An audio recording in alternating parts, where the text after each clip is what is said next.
Hi, it's Rich Ventura, Vice President Strategy with NEC Display Solutions. And today we're with our panel of experts. We're going to be talking about restaurant solutions.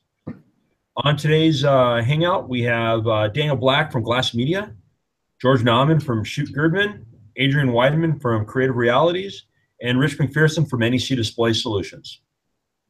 For more information about this webcast or any information about NEC, you can go to necdisplay.com. And also each one of our partners will give their websites as well. So Daniel, we'll start with you. You got it. I'm Daniel Black, the founder and CEO of Glass Media. We've taken a little bit of a different approach to signage and really specialize in projection-based signage. So for the QSR fast casual segment, we're really focusing on digital storefronts. So replacing paper POP really with a dynamic projection-based display. Inside, we're really specializing in projection-based menu boards, as well as a new fridge top solution, where for brands where there's lines kind of in front of a refrigerator, we can do a cross-sell, upsell, and lower perceived wait time. So ultimately with projection, the goal is to just illuminate or digitize any dead space, either on the storefront or inside the restaurant space. And we found some interesting ways to do that with projection. Excellent. All right, Adrian. Yes, good morning. My name's Adrian Weideman. I'm the Director of Strategy and Analytics at Creative Realities. Creative Realities is a firm that what we like to do is execute at scale. So we particularly focused in the retail section, and we design, develop, and execute media-based solutions, particularly in-store, but not exclusively. All right, perfect. All right, and George from Shoot Girdman. Thanks, Rich. Good morning. This is George Nauman. I'm the Executive Vice President of Client Services at Shoot Girdman, and our focus is three-dimensional experience in terms of taking a brand and positioning it from a consumer perspective. And we've got a division that focuses on food service, which digital is playing a key role, and why I got invited to today's session. We've just opened up new prototypes for Wendy's. We've got some past history with Domino's, Dunkin' Donuts, Checkers, and we do an awful lot of work with hosts inside of airports. So I'm excited about today's panel and to share some of our perspective and to learn from my colleagues in this experience. Perfect. And Rich McPherson from NEC. Good morning, everyone. Again, Rich McPherson. I'm Senior Product Manager for Projection here at NEC Display Solutions. Kind of, in a sense, new to the field from a digital signage standpoint and retail and markets positioning and restaurant positioning, only because projection display realistically wasn't an option in the past. And we'll get into more reasons why we think it's a very viable option moving forward, but we've moved into a different technology to drive the engine. So we think that this is really prime time for us to move forward with menu boards, as well as what Daniel's going to talk about, some different options from the viewing from the outside of the store as well, to see what you can see different content wise. All right, perfect. So George, you know, we're seeing a lot of changes in restaurants. They're doing a lot more, they're changing the look and their design. What's driving that change? I think, Rich, we're seeing a number of key trends and developments in the industry. I think that the two that float to the top is authenticity, true authenticity, as well as a novelty in the overall restaurant experience. And I think for us, that translates into environments that we're using much more natural materials, you know, in terms of incorporating a local feel into these spaces and, you know, trying to depict companies' value in a more overt way. Again, helping them get credit for what they stand for in terms of the product.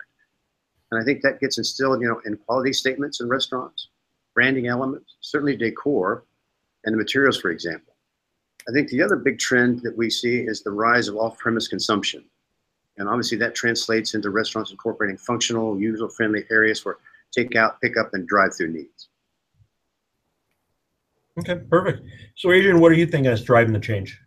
Yeah, I think just drafting on what George said, certainly it's consumer behavior is really what's driving some of these changes.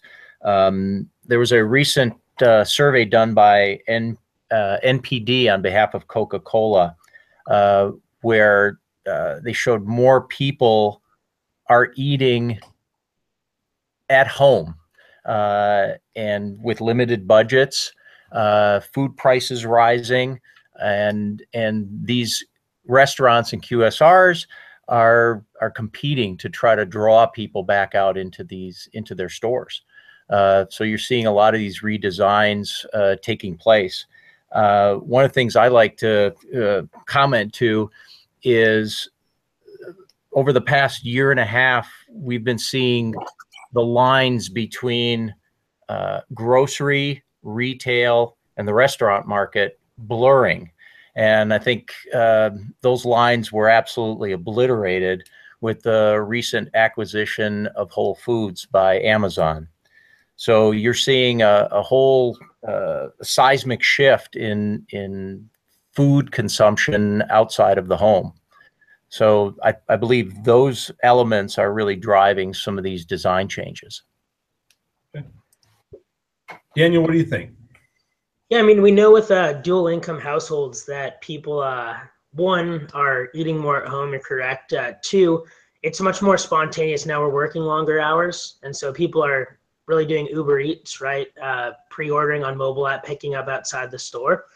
So another trend we're seeing really with, I guess, QSRs specifically is fresh food. So we can see 7-Eleven rolling out, fresh sandwiches and naked juice kind of refrigerators within the C-store. And we're also seeing the same thing with Subway's redesign. So for them, it's all about fresh food. And, they're putting their bread in glass kind of bakery type shelves and really try to showcase the fresh vegetables and tomatoes. So I think as the FDA moves towards, calorie compliance in May 2018, we're seeing competition amongst the fresh food category. And I think we're going to see that continue. Okay. So Rich, what do you think we're seeing from new looks in the design and what's driving that change? Well, I think from the fact that everybody is typically used to seeing just a pre-configured large format display that's either rectangle or they may make a square type of image, and being dynamic, changing the perspective of what that image can be is gonna make it more engaging, and I think kind of give people a different reason as to why they would want to not only just visit the restaurant, but even dynamically, as we're talking about, maybe picking it up at the window, but a more dynamic image. It's going to engage them a little bit better. So a little bit different perspective on what we traditionally have done. We move away from that rectangular look and provide something different. Okay. So Daniel, you hit on one of the biggest trends that's been happening forever, and this is Menu Labeling Act. We've been talking about, I've been in this industry for 17 years, and we've been talking about this Menu Labeling Act forever. What are you hearing right now? Well, so we know the date continues to get pushed back. Now it's May 2018. We'll see what ultimately happens. We're definitely seeing restaurants like Pizza Hut, for example, and others already starting to kill off or really cut the size of their menus. Same things with like Applebee's and Chili's. I think that goes into a couple of trends. Really what we were talking about earlier about authenticity. There's some brands that really are going back to the core of really what they serve. Because their menus have become almost Cheesecake Factory-like, where they offer everything every which way. So I think that's definitely something we're going to be seeing is, as calorie compliance comes to be, the menus are going to get more saturated and more cluttered as you have different nutrition facts and calories. So I think from a UX design, brands are really going to be focusing on cutting it down so you have something more like a Chick-fil-A menu where it's very authentic and it's not too overwhelming. So Adrian, what's the impact? What else are you seeing from an impact for the calorie labeling when it comes to the restaurants? Yeah, I've worked with two clients now, Dairy Queen and Coca-Cola, and you're right. This issue has been is always there, and it seems to continue to hang out there, waiting for implementation. I think our current administration, given our current administration, I suspect that date will be pushed out even further. I think there's going to be a lot of pressure from the various brands, the restaurants themselves. It costs a lot of money to do these caloric, these data, literally getting the labs to actually give you certified calorie counts to all these various menu items. And if they can push that requirement out even further, they certainly will. So George, with this caloric labeling, and we've been talking about for years, how does that impact a store's design?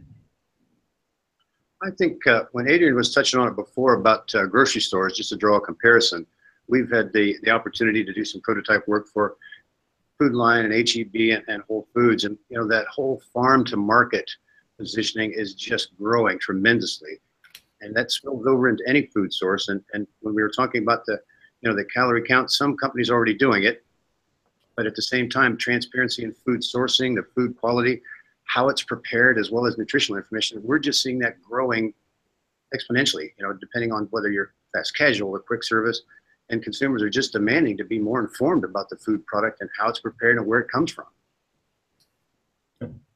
Yeah, if I could jump in, George, I think you're spot on. I think the whole idea of the menu board being the catch-all for as a communication device or medium, I think is frankly wrong. I think we as consumers have this thing called a mobile device, and I think as we demand that transparency and authenticity of food sourcing, nutritional value, freshness, quality, those are opportunities where the various brands can speak to those consumers through a mobile device, rather than try to pack all of that information onto a menu board. I think there's alternative ways to deliver that messaging. Totally agree.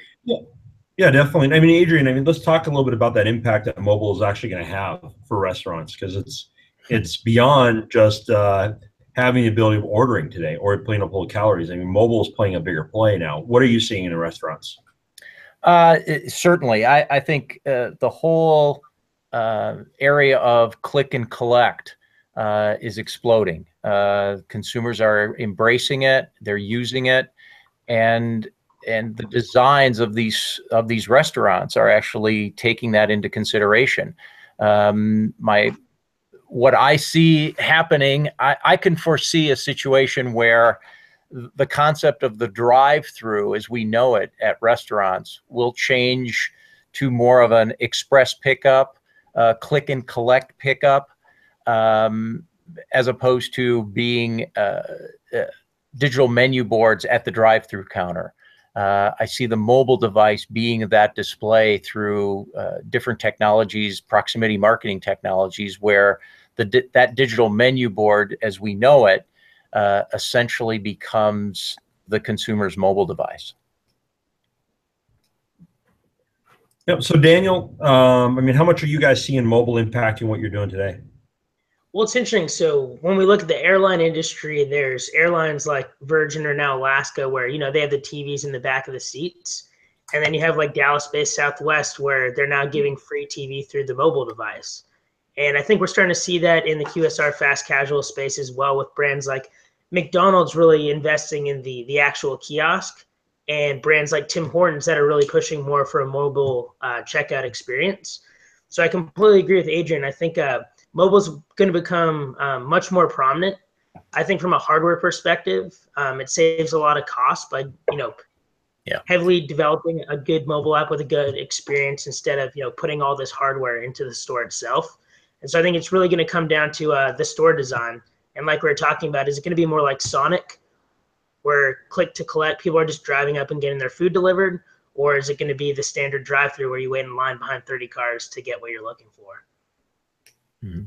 Yeah, and George, you're grinning a little bit because obviously you guys do a lot of store design. I mean, how's mobile impacting what you're talking to restaurants about today?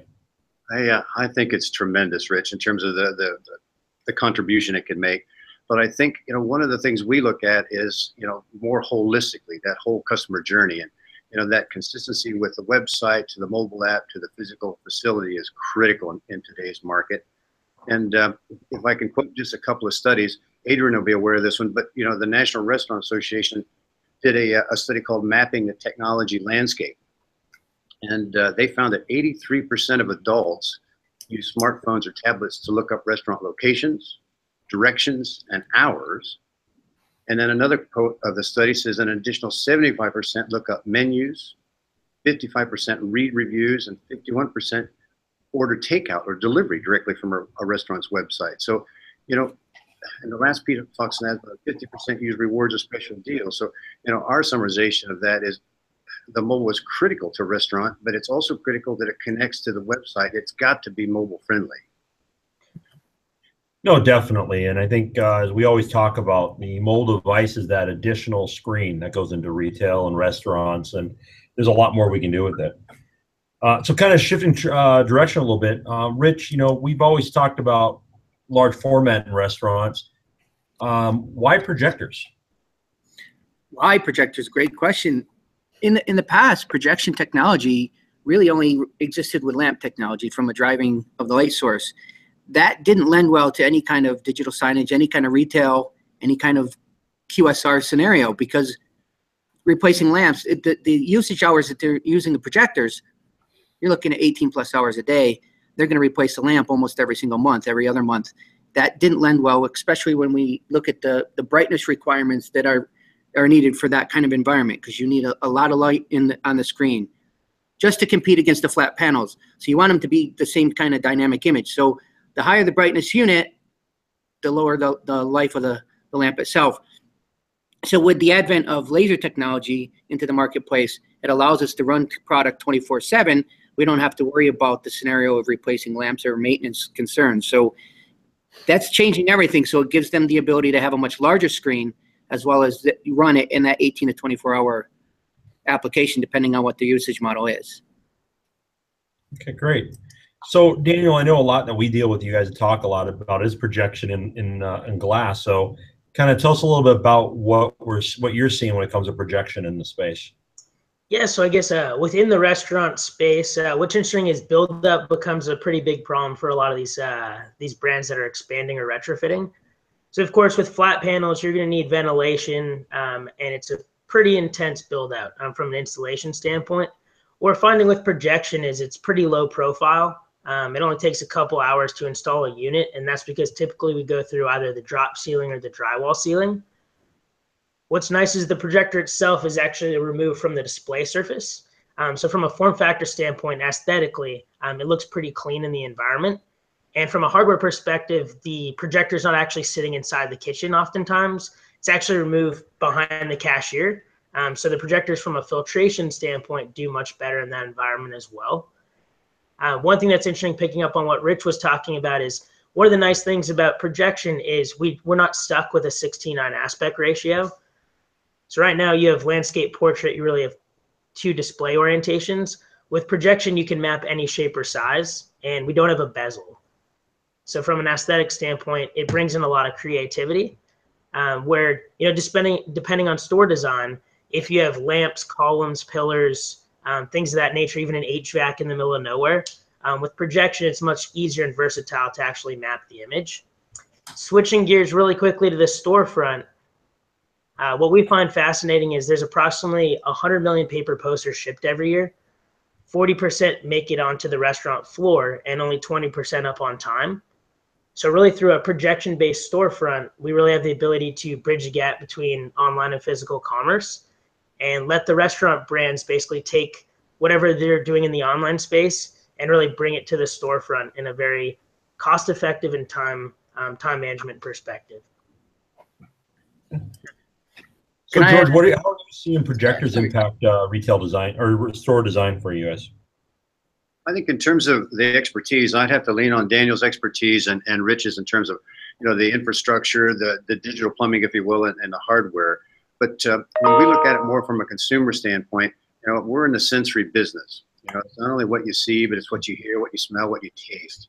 And the use of projection and movement, we've proven in terms of being able to create foot traffic by drawing attention to help differentiating a brand and using it to pull into the system is absolutely effective. But I think the other thing we're exploring and thinking about is like even here at O'Hare Airport, you know, where you can walk up and use the tablets and not even talk to a human and place your order or play the games, to see that there are places where they're doing that through projection. we're really taking a hard look at that in terms of how that entertains the customer, how that builds operational efficiency, and we're just really excited to see where that goes. Okay. So Adrian, I mean, what are your thoughts? I mean, with 'cause I know you do a lot with ROI and big data analysis and stuff like that. And you and I talked a lot about that. I mean, what are your thoughts of projection versus LCD? To be honest, I don't know if I have a point of view on that one. Yeah, I'm fascinated. I'm fascinated with the positioning of the projector in this space. Frankly, never even really thought about it before. But some of the points made raised some interesting ideas. I would pose a question back to the panel here. Daniel, do you see? Let's move outside of the building, for instance. Do you see projection as a way to attract clients? I know work done at Dairy Queen, there was some really interesting statistics on the efficacy of the external reader boards to draw traffic into the restaurant. Based on what you folks are talking about, I could see how projection on the outside of the building could be a vehicle to actually draw people into the environment or into the store. Any thoughts? Yeah, I can chime in on that quickly. So what we find pretty interesting is when a business closes at night, if it's not a 24/7, typically the lights in the parking lot will go off and the lights within the restaurant will remain on for security purposes, etc. You can't see paper posters at night because they're not backlit. So the only brands that are really focused on doing that are really the telecom companies. So if you go by AT&T or T-Mobile at night, you're actually going to see their backlit posters.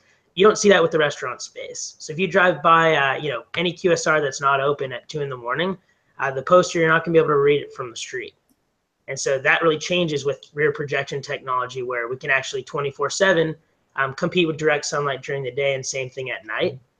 I think what is interesting is we're seeing a huge shift in the digital signage industry from a qualitative selling approach to a quantitative, and that's really where you fit in. And so I think, in terms of key performance indicators, we're finding most restaurants really care about driving traffic, awareness and engagement, and ultimately conversion. And what's neat with the digital storefront is there's actually ways through mobile interactivity, through QR and SMS, for people to actually engage with the digital storefront, whether the business is open or closed. And we think mobile is going to play a much bigger part in digital signage, both on display and projection moving forward. So Rich, I mean, what do you think? I mean, we've talked a lot about high-bright technologies and different display technologies outside. What about projection outside for a drive-through menu board?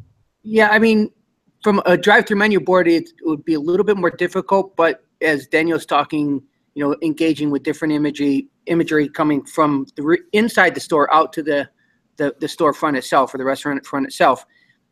That's one avenue. The other avenue is a completely different kind of subject that Adrian alluded to, is potentially just projection onto the side of the building itself. So on the restaurant front, any kind of surface, so what we consider projection mapping, displaying content in that space as well. Now that's more a mood setting type of application versus anything that we've talked about so far, but it's a little bit different dynamic that you can see could happen as well. So depends on what that they want to portray, and get customers more engaged in what the restaurant's doing and catch their attention. So there's different ways to do it. And I wanted to add to what Daniel was saying when he was talking about menu boards. And another advantage from the projection side of the fact that we've gone to ultra short throw lenses. So what that provides us the ability to do is actually place the projector, even if it's not rear projection, as Daniel alluded, if it was front projection, to actually place the projectors into the ceiling, hidden from the audience or from the consumer, so that they don't really see anything. All they're recognizing is an image up on the wall, or the surface that it's being projected on. The other advantage from a projection standpoint is when you're looking at a digital menu, we can edge blend everything. So we can completely have a seamless image up on the screen and never have to worry about any bezels that you typically find with large format. So it's just a different way of how you want to portray the image on the wall as well, or the surface, whatever surface that may be. I'd like to jump in and take an opportunity here, and as your audience listens to this panel discussion here, as Daniel alluded to, I'm about measuring for success. It would be fun to experiment with some of this outdoor projection work and actually measure the success of bringing people into the store. As I said, there's some interesting statistics of the efficacy of these external reader boards, and perhaps with some clever content and experiential attracting people. Rich, you mentioned you call it mapping, projection mapping. Yeah. There could be some really interesting studies done to determine the efficacy of actually drawing people into the restaurant. Yeah, and I think what Adrian's alluding to is really interesting too, because content is certainly king. Even if you do the coolest display ever, if the content sucks, nobody's going to come in. I think what's interesting too is to look at production cycles. So with a lot of these reader boards outside restaurants, most brands, I'd say probably almost all of them, are not A/B testing, and they're not changing things out on a daily or weekly basis. Yeah. So that's kind of the neat thing too, is really rethinking, from a content standpoint, cleverly designing campaigns from scratch and really having, a single key performance indicator that you're trying to measure, as opposed to doing 10 things at once and kind of, ruining your statistics a little bit. So I think we're definitely going to see more brands from a digital content perspective honing in on key performance indicators and doing clever campaign development to really figure out what's sticky. Yeah.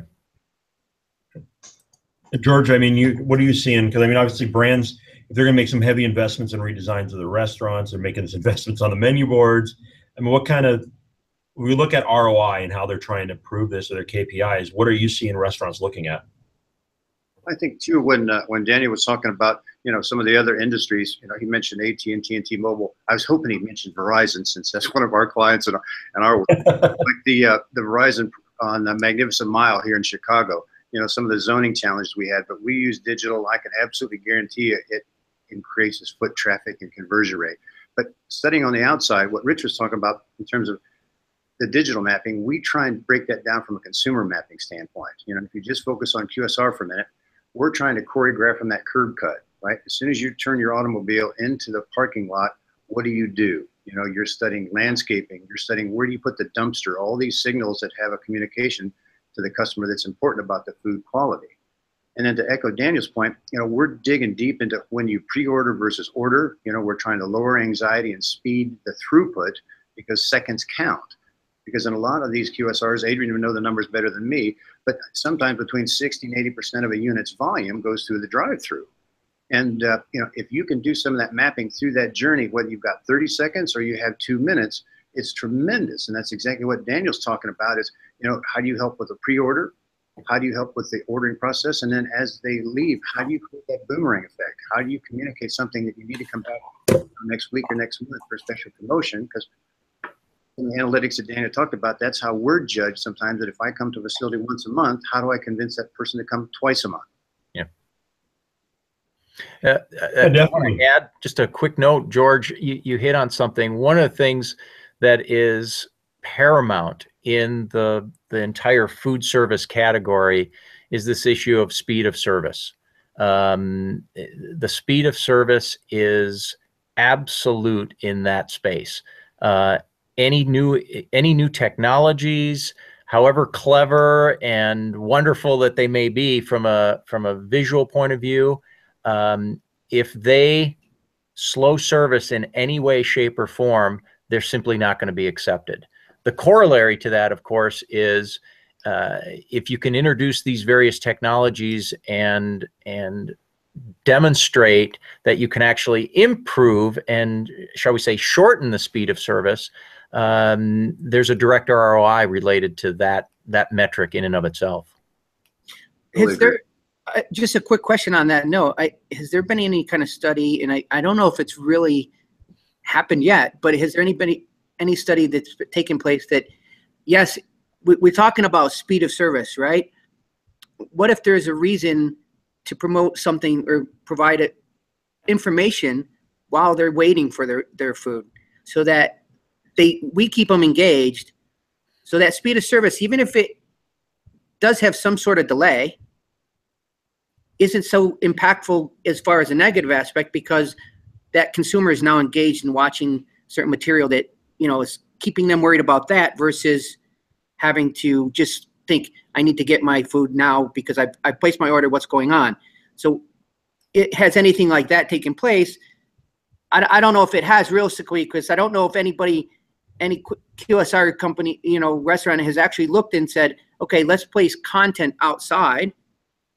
For instance, if we pull up and we order something, let's place content out there that will engage that consumer as they're moving through the line to get their food. What if we change that dynamic altogether? I'm just wondering now. You're playing around a little bit, but if you can be alleviated from that time waiting, with something that's very engaging, now it changes everything. I'm not aware of anything in the food service space, but certainly in the financial banking community, part of the justification for a number of years has been, the perceived wait time as people stand in a queue. I personally find that to be a weak argument. It's probably a mid-management vehicle or metric, but I think in the end, if you're going to deploy these systems, it's about selling more stuff. That's typically what happens in our space. In the almost 20 years I've been involved, it typically will come down to, did we sell more stuff? And I think that's part of the broader digital signage world we live in. We've seen, George, I mean, I can't imagine how many pilots you guys have been involved in over the years. As those projects scale, it ultimately comes down, they move up to the boardroom levels. And at that point, it's typically about, did we sell more hamburgers? Did we sell more Cokes? There's a true sales metric associated with a decision to a go, no-go decision. Yeah, and I was going to chime in, just from a gamification standpoint, we've definitely seen Domino's Pizza, do their stuff with the mobile app where you can order it, see when it's being made, when it's out for delivery. But ultimately, like George was alluding to earlier, I think it comes down to the brand and authenticity.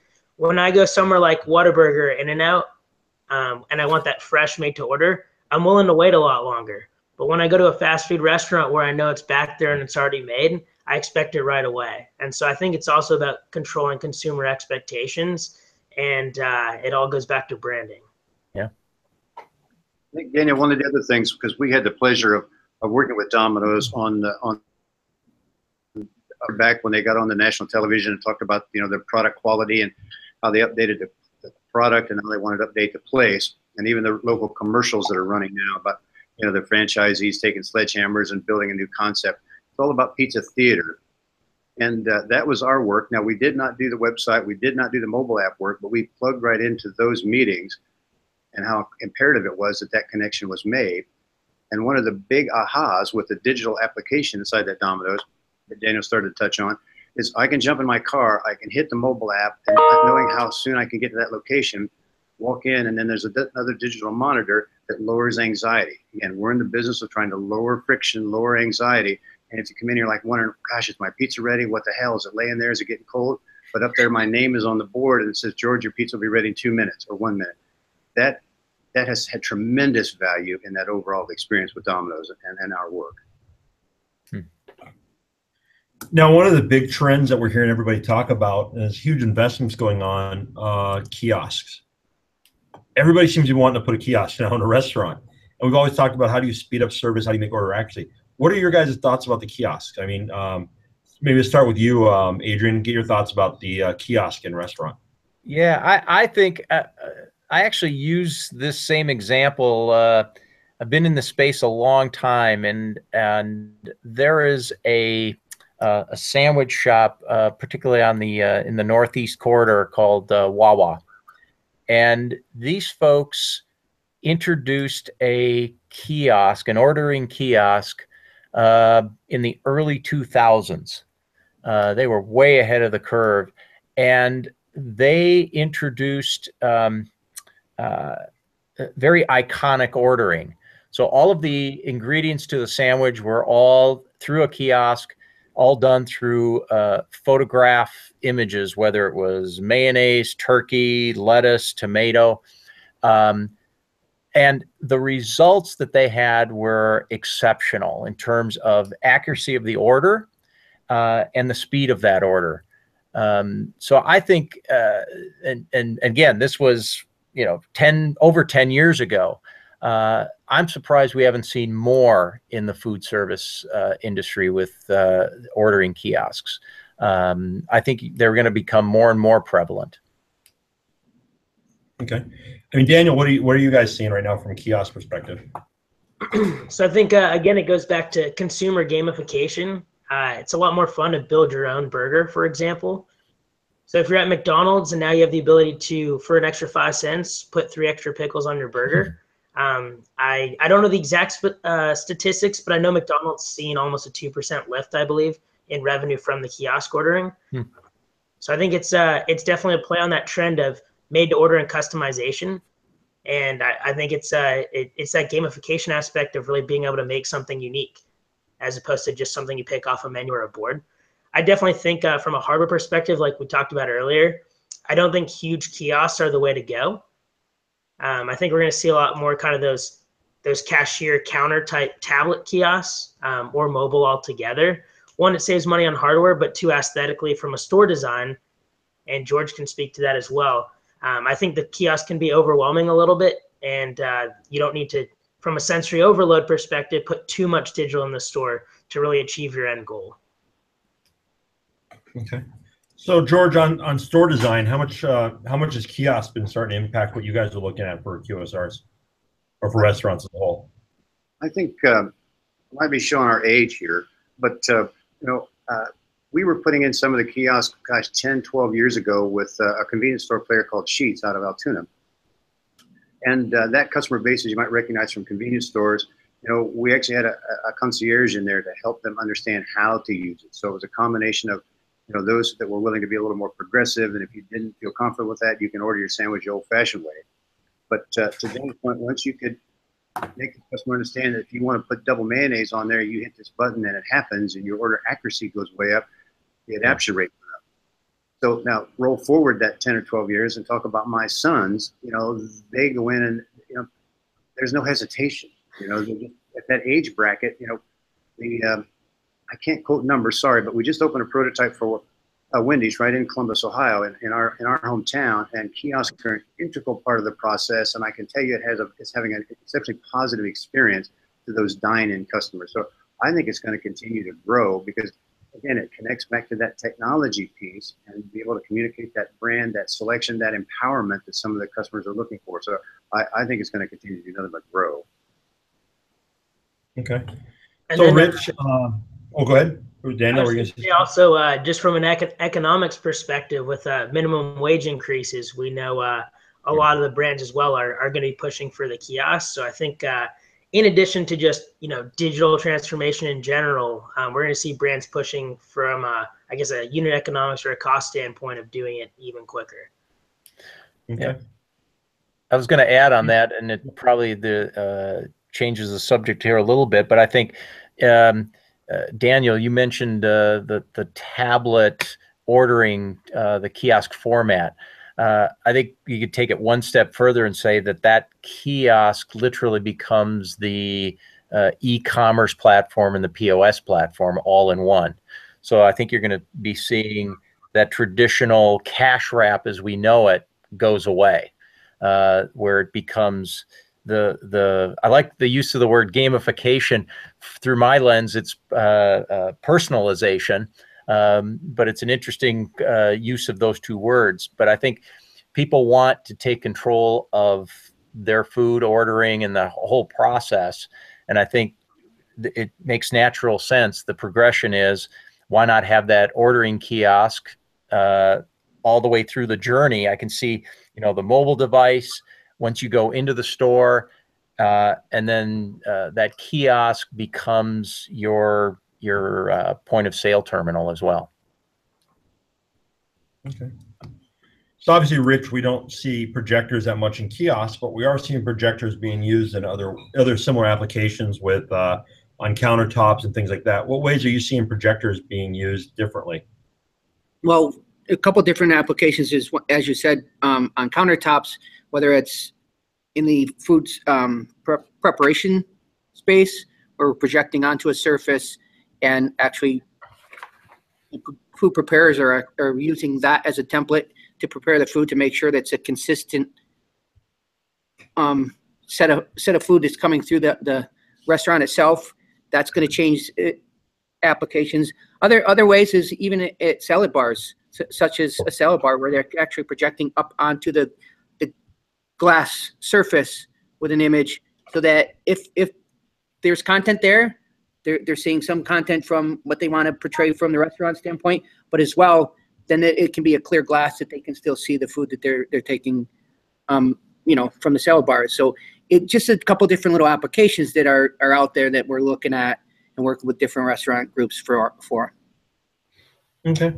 So we talked a bit already about projection technology. We talked about kiosks. We talked a little bit about the impact on the consumer, a bit on the ROI.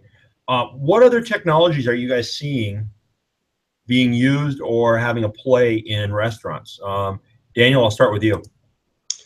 Sure. So out of Asia, there's a couple companies doing clear LED, which is a semi-transparent board that goes in the window. From a resolution standpoint, we're not seeing it become very sticky in the United States for a number of reasons. But I think what's really interesting, and Adrian will be able to help out with this one, is from a big data standpoint. I work with a lot of retail analytics companies, and we're seeing more and more in that now in the QSR space. There's a lot of data, almost too much to make sense of. So it's very interesting as this digital transformation continues to evolve, seeing how we can tie this ecosystem together and actually, in a single dashboard, for example, give the right people the right answers so they can make the right decisions at the right time. And I think that's not going to happen overnight. I think it's going to take a number of years before all that data can really impact real-time sales. But I think we're definitely on the way there, and we're excited to be a part of it. Okay. Adrian, what are you seeing? Yeah, I'll draft right on that.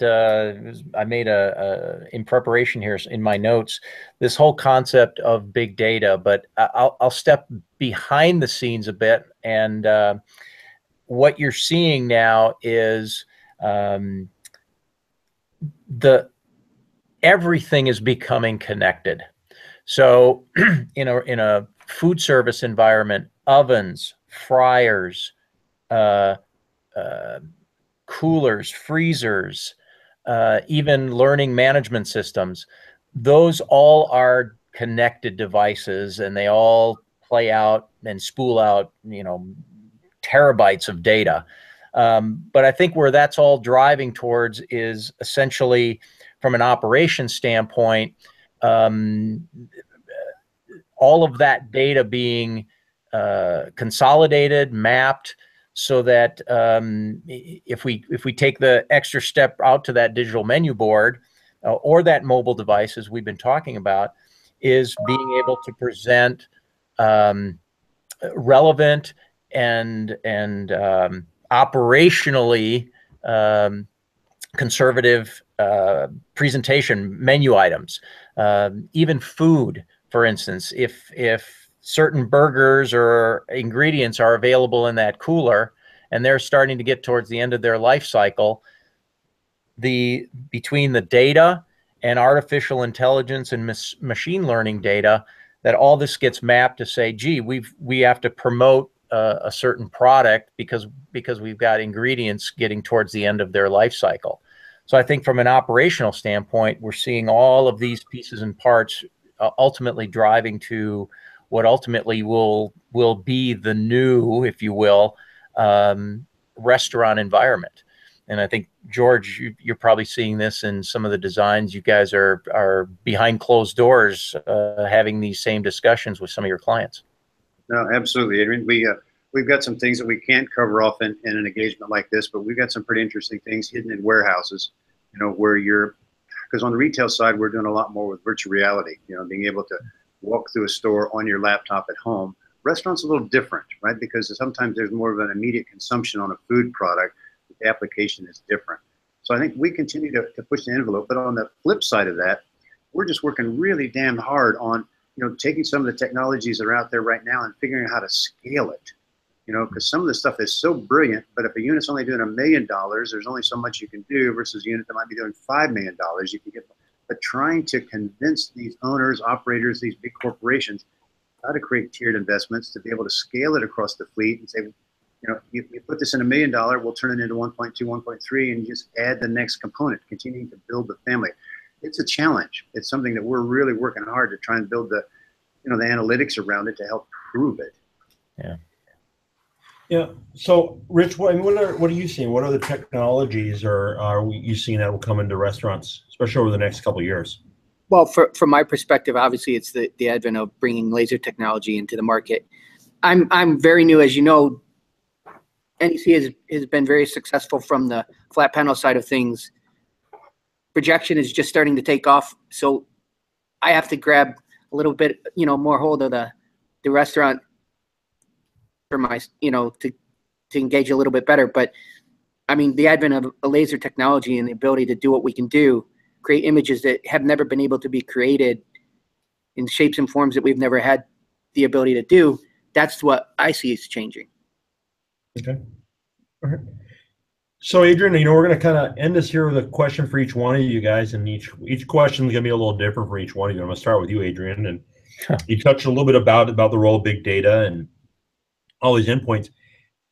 We all talk about IoT, and I'm so sick of that term because we hear it everywhere, right?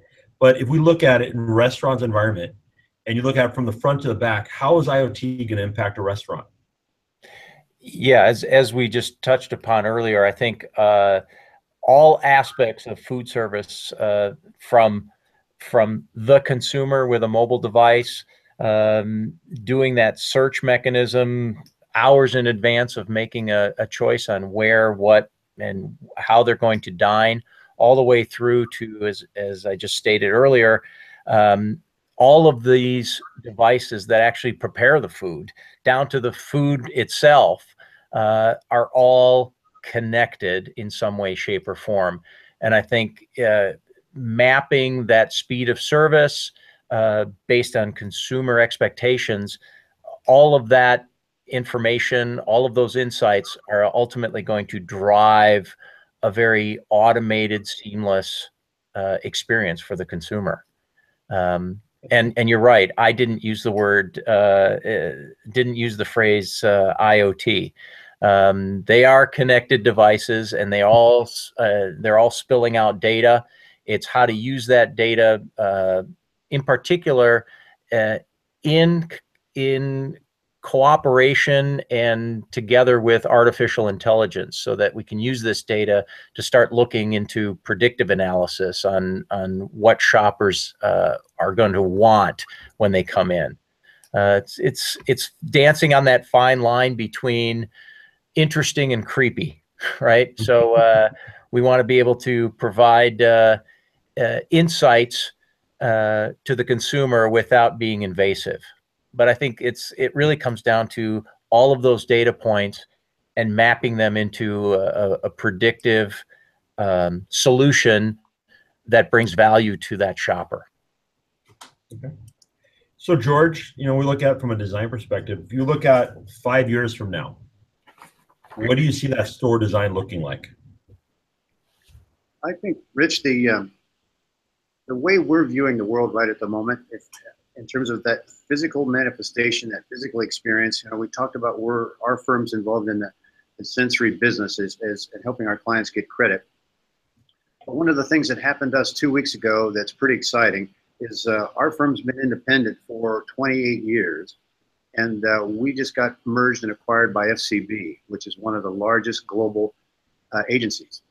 And the reason for that is because of their robustness in website design, their robustness in mobile app, and ours in store environments, that we think no one company has mastered it, you know, from that entire brand experience from soup to nuts.